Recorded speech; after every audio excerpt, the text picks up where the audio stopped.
Hey guys, what's up? It's CS back here with another installment, and here are my picks for UFC on FX, Belfort versus Bisping. First off, I'm real sorry that I did not make a prediction video for the first major MMA card of the year. Of course, that was Strikeforce's last. So yeah guys, happy trails to the Strikeforce organization. I really cannot wait to see some of their talent in the UFC. I'm talking Gegard, Gilbert, Tarek, Fejao, guys like that, Daniel Cormier. It's going to be sick with this Inquisition. I think they have a lot of top 10 talent that they're going to offer to the UFC, and we're going to see some of these matchups that we want to see happen. So yeah, I really can't wait for that. But as far as matchups for this card come Saturday, do I like them? You know what? I really can't complain that much. It is a free card, and there's a lot of UFC mainstay talent on this card. A lot of nice Brazilian fighters like Diego Nunes, Edson Barboza, Yuri Alcantara. On the preliminary card, those guys are going to throw down. They always do. Super well-rounded fighters, and they're pretty exciting no matter where it is. And of course, on the main card, you have Vitor Belfort, Michael Bisping in the main event.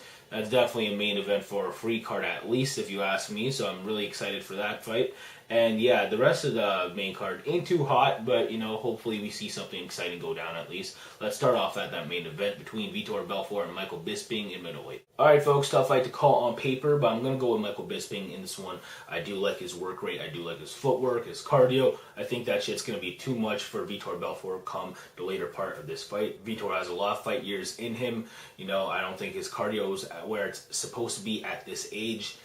As far as facing, the top contenders, cardio really hasn't been, his strong suit. But the thing is that Michael Bisping is going to drag the fight into deep waters, if you ask me, as far as the striking bike. He's a volume puncher, not exactly a power puncher, and I think that's just going to hurt Vitor in the end as far as he's taken too much punishment. So yeah, as far as the third round and on, I think this is Michael Bisping's fight to finish, if not look very dominant late in.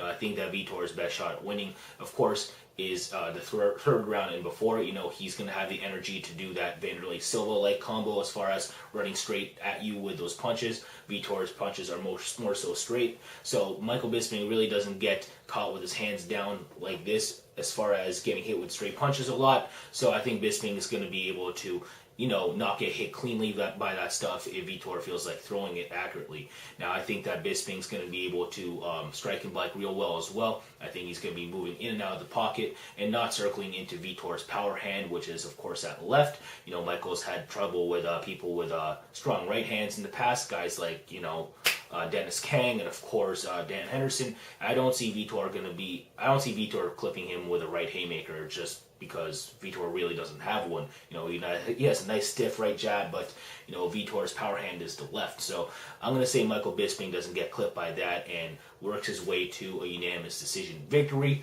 with, of course, the constant barrage of punches. I think it's going to look ultra ugly for Vitor late as far as, him getting pounded upon and the crowd booing and stuff. And it's just going to be Vitor with a lot of heart towards the end of this fight, because I really do believe Michael Bisping has this in the bag as far as if he gets this into the main event rounds, which I think is most likely to happen because I don't see Vitor going to be able to explode with that combo or some sort of counterpunch KO. So I'm going to go with Bisping again via unanimous decision, and I think he's going to face Anderson Silva for the title next.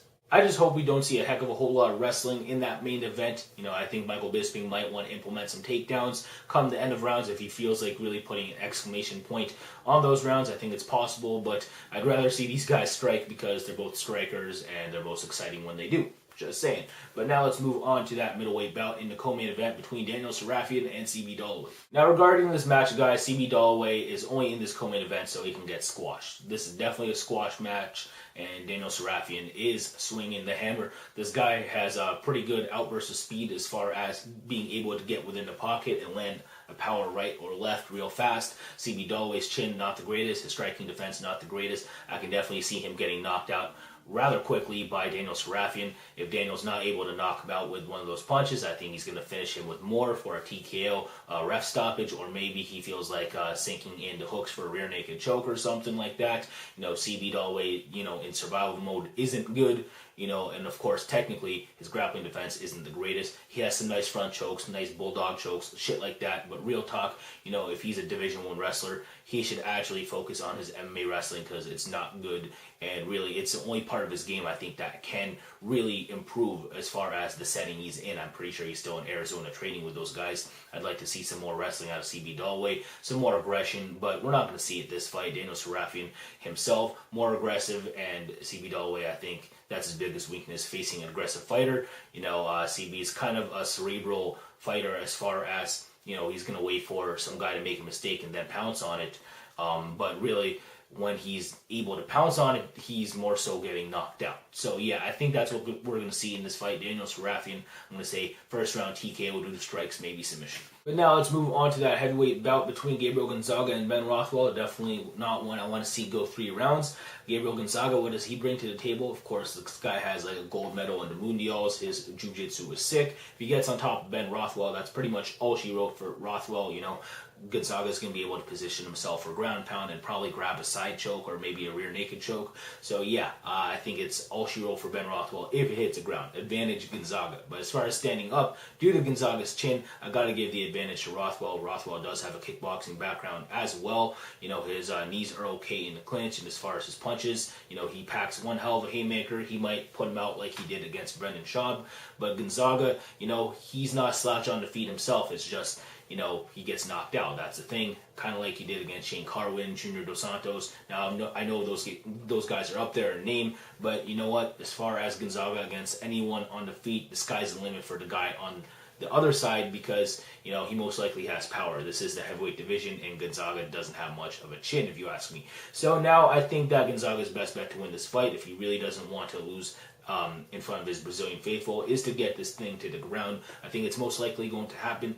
I think that Rothwell, his takedown defense really won't look improved. I know he got out-grappled by Mark Hunt. That's not a good look. I think Gonzaga can exploit him the same way. I know Rothwell's going to be more in shape come this fight, but I just think it's most likely going to be Gonzaga set on clinching up against Rothwell, wearing him out there, not getting caught in a plum or something, and then just working for like a judo toss or some sort of trip takedown. And I think that's where he'll win the fight with most likely an arm triangle. So I think that's going to happen come the second round of this fight. I think it's going to look relatively safe in the first, but yeah, Gonzaga's going to get this in the end, in my opinion. Arm triangle, round 2. And last but not least, this is the bout that's going to kick us off on the main card between lightweights Thiago Tavares and Khabib Nurmagomedov. Now, I think that Khabib's going to win this fight because Thiago Tavares likes to strike with people he shouldn't, and it's not like Khabib's a world beater on the feet, but I think he's quick and agile enough to be able to school Tavares. Tavares' leg kicks have been improving. His combinations look okay, but his chin is still something I have to worry about. I think that Khabib's going to be able to pick him apart there. And as soon as Thiago Tavares gets tired, which I think is a possibility because the guy has a crazy build, you know what I'm saying?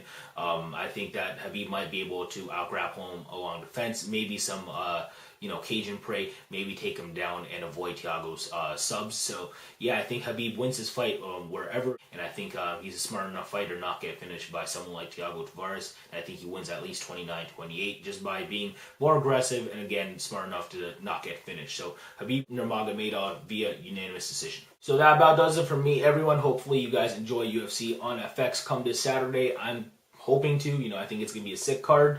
Top through bottom, catch that preliminary card as well, again on Fuel TV. So yeah, that's going to be sick. Diego Nunes, again on that preliminary card. Yuri Alcantara, Edson Barboza. Yeah, it's going to be sick. So definitely stay tuned for that. And hopefully I see you for a review. So thank you for all the support once again, guys, and take care.